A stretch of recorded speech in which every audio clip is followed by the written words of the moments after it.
Ketua KPK periode 2015-2019 Agus Raharjo dalam program Rosi menyampaikan dirinya pernah dipanggil Presiden Joko Widodo dan diminta menghentikan kasus korupsi KTP elektronik yang menjerat mantan Ketua DPR Setia Novanto.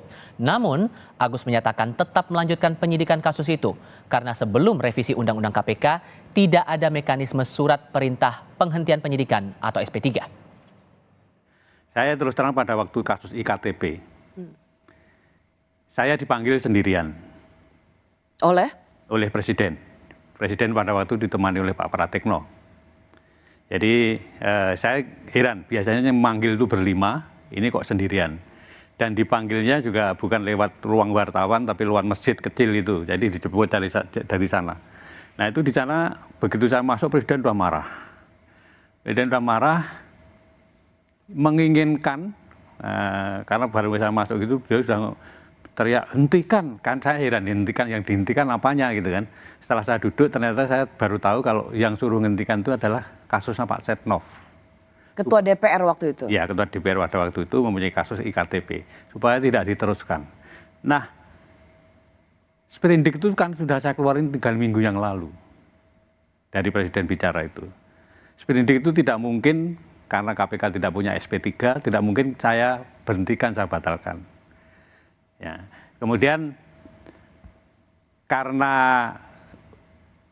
tugas di KPK itu seperti itu, makanya ya kemudian tidak saya perhatikan, saya jalan terus, Tapi akhirnya kan dilakukan revisi undang-undang, nanti kan intinya revisi undang-undang itu kan SP3 menjadi ada, kemudian di bawah Presiden, karena apa pada waktu itu mungkin Presiden merasa bahwa ini Ketua KPK diperintah Presiden kok nggak mau, apa mungkin begitu kemudian Itu gelagat awalnya ya? Ya. Jadi ini sebuah kesaksian ya, dan fakta yang Pak Agus alami bahwa Bapak dipanggil oleh Presiden untuk menghentikan kasus IKTP yang mentersangkakan Setia Novanto waktu itu menjadi Ketua DPR. Ya. Bapak bersaksi itu ya? Saya bersaksi. Saya bersaksi dan itu memang terjadi yang sesungguhnya saya alami sendiri. Saya awalnya tidak cerita kepada komisioner yang lain, tapi setelah beberapa lama itu kemudian saya cerita. Kalau Ketua KPK seperti Pak Agus Raharjo saja bisa dipanggil untuk menghentikan kasus, artinya Ketua KPK seperti Firly itu dipanggil untuk menghentikan atau melanjutkan kasus, bukan, bisa jadi sebuah praktek yang ya bukan suatu praktek yang aneh kalau itu sering dipanggil misalkan. Dipanggil oleh? Dipanggil oleh yang lebih berkuasa tentunya. Untuk menghentikan atau melanjutkan satu kasus. Jadi benar dong KPK sekarang alat kekuasaan untuk menginjek orang? Ya bisa jadi itu loh.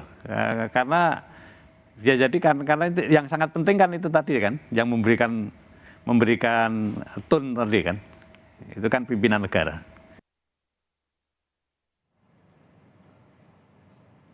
Menko Polhukam sekaligus Cawapres nomor urut 3 Mahfud MD angkat bicara menanggapi pernyataan mantan Ketua KPK Agus Raharjo yang menyebut Presiden Jokowi minta penyidikan kasus korupsi proyek KTP elektronik yang menyeret Setia Novanto dihentikan. Kata Mahfud, seharusnya tidak boleh ada intervensi terhadap penegak hukum dari pihak manapun. Menurut Mahfud, hanya Agus Raharjo yang tahu apakah benar atau tidak Presiden mengintervensi KPK. Kalau mau bicara boleh, itu tentu tidak boleh. Lembaga penegak hukum itu tidak boleh diintervensi oleh siapapun. Tapi apakah itu benar atau tidak bahwa Presiden mengintervensi Pak Agus, itu Pak Agus yang tahu. Kalau kita kan ada yang tahu baru dengar sekarang juga. Dan pengakuan dia juga tidak pernah bilang ke orang lain kecuali saat ini. Terpaksa bilang katanya karena ditanya. Menurut saya intervensi ke KPK itu bukan hanya dari Presiden kalau memang betul ada. Dari yang lain-lain juga sejauh yang saya dengar banyak ya, dari politik, parpol, dari pejabat-pejabat gitu yang selalu melakukan lobby-lobby untuk mengganggu penegakan hukum. Nah, ke depannya tidak boleh. Di lain pihak, Wakil Ketua Umum Partai Gerindra sekaligus Wakil Ketua Komisi 3 DPR Habibur Rahman meragukan pernyataan mantan Ketua KPK Agus Raharjo yang menyebut Presiden Jokowi meminta penyidikan kasus KTP elektronik di stop. Habibur Rahman ragu karena tidak ada saksi lain dan Agus Raharjo menyampaikan pernyataannya jelang pemilihan presiden. Dalam program Rosi, Ketua KPK periode 2015-2019 Agus Raharjo menyebut Presiden Joko Widodo dengan marah meminta KPK menyetop penyidikan kasus korupsi KTP elektronik sebelum Setia Novanto menjadi tersangka. Istana pun bereaksi dengan langsung membantah. Belakangan Setia Novanto sendiri ditetapkan sebagai tersangka dan kemudian divonis 15 tahun penjara. Lalu apakah benar Presiden mengintervensi KPK? Sudah bergabung untuk diskusi saat ini Wakil Ketua Umum Partai Gerindra yang juga Wakil Ketua Komisi 3 DPR RI Habibur Rahman dan peneliti Pusat Kajian Anti Korupsi atau PUKAD Universitas Gadjah Mada Saidur Rahman. Selamat sore semuanya, apa kabar? Selamat sore. Terima kasih sudah bergabung bersama kami. Kalau Anda meragukan pernyataan Pak Agus ini, Bang Habib, jadi analisis Anda ada apa di balik pernyataan Mas Agus ini? Ya, tentu sesuatu yang disampaikan tanpa bukti, ya, tanpa saksi, tentu kan nggak bisa dipercaya. Karena kita orang hukum, apalagi Pak Agus mantan Ketua KPK, lembaga penegak hukum. Dia tahu juga sebetulnya, ya, untuk menyampaikan sesuatu yang tidak ada bukti itu apa namanya, ya nggak akan mungkin orang percaya. Apalagi konteksnya sekarang kan menjelang pemilihan umum, ya. Dan dia sekarang sudah menjadi orang politik karena ikut menjadi caleg, ya, DPD di Jawa Timur kalau nggak salah. Jadi saya pikir kita tunggu saja, kalau memang dia ada bukti ya silahkan ditunjukkan. Kalau nggak ada bukti ya apa? Masa kita percaya omongan satu orang begitu saja? Jadi Kan ada nggak tendensi politik masuk menurut akal. Anda di sini? Ya makanya, ya, kalau kita mau mempertanyakan, ya, kapasitas beliau juga, ya, kenapa baru disampaikan saat ini? Ya, ini saya apa namanya mengutip dari Pak Saroni, kolega saya di Komisi 3. Kenapa baru disampaikan saat ini di tahun politik? Itu sudah sekian lama loh, itu kalau nggak salah 2010-an kan, Ya. apa namanya tempus deliktinya, ya. Nah lalu persoalannya kan satu, Setia Novanto akhirnya kan terbukti di apa namanya diadili dan dijatuhi hukuman, ya, tidak ada penghentian proses hukum. Nah, yang kedua, kita justru mempertanyakan, ya, dalam kasus ini kan banyak pihak masih masih mengungkap, masih menuduh adanya kejanggalan, yaitu adanya orang-orang, ya, yang disebut-sebut oleh saksi, beberapa saksi dan masuk dalam surat dakwaan ikut menerima aliran dana seperti Pak Ganjar Pranowo, ya, disebut oleh apa namanya dua orang, ya, yang di sini, ya, ada siapa Nazarudin. Ada Setia Novanto yang menyebut Ganjar Pranowo menerima 500.000 US dollar, ya. Lalu masuk juga di dakwaan ini yang terjadi di September Oktober 2010 di ruangannya Pak Mustoko Weni. Pak Ganjar Pranowo disebut nih, ya, menerima 500.000. Kenapa pengadilan, ya, proses peradilan terhadap orang-orang di luar yang sudah dihukum itu tidak berjalan? Ya, proses pemeriksaannya tidak berjalan. Itu kan kami pertanyakan, dan Pak Agus Raharjo juga sebagai orang yang pernah menjabat di pimpinan KPK harus menjelaskan. Ya. Karena sampai saat ini kan itu digoreng-goreng terus, ya, informasi tersebut. Pak Ganjar Pranowo disebut ada videonya tiap hari kita lihat, ya, beredar. Kesaksian siapa? Pak Nazarudin, kemudian Pak Setia Novanto menyebutkan Pak Ganjar Pranowo menerima 500.000. Nah, kenapa tidak dituntaskan, ya kan? Penyidikan terhadap orang-orang tersebut, gitu loh. Nah, ini yang lebih menjadi tanggung jawab dari Pak Agus Raharjo waktu itu. Dan ini Pak, dikit lah, ya. Kalau dia merasa ini intervensi, kan ini merupakan pelanggaran serius terhadap pasal 21 Undang-Undang KPK, ada pidananya. Kan waktu itu dia memiliki kekuasaan, katanya nggak bisa diintervensi, ya kan? Dan intervensi itu melanggar hukum. Harusnya dilakukan tindakan hukum. Dia harus bisa waktu itu usut Pak Presiden yang mengintervensi, ya, untuk bertanggung jawab secara hukum, dijerat pasal 21 Undang-Undang Tipikor. Kok kan faktanya tidak, gitu loh.